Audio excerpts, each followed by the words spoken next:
বিকেলে কিংবা সন্ধ্যার নাস্তায় গরম গরম ক্রিস্পি চিকেন ফ্রাই থাকলে তো কথাই নাই, আর সাথে 1 কাপ চা।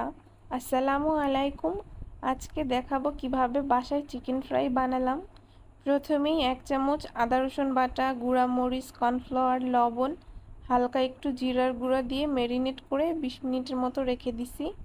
তারপরে চিকেন ফ্রাইয়ের উপরের ক্রিস্পি লেয়ারের জন্য আটার সাথে একটু মরিচের গুঁড়া, বেকিং পাউডার, হালকা লবণ মিশিয়ে নিয়েছি।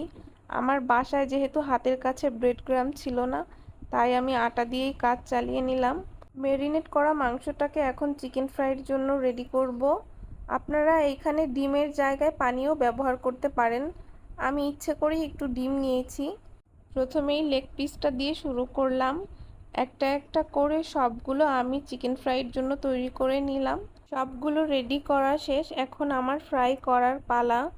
তেলটা একটু মিডিয়াম লো আঁচে গরম করে নেবেন, কারণ ফুল হিটে দিলে দেওয়ার সাথে সাথে চিকেন ফ্রাইটা পুড়ে যেতে পারে।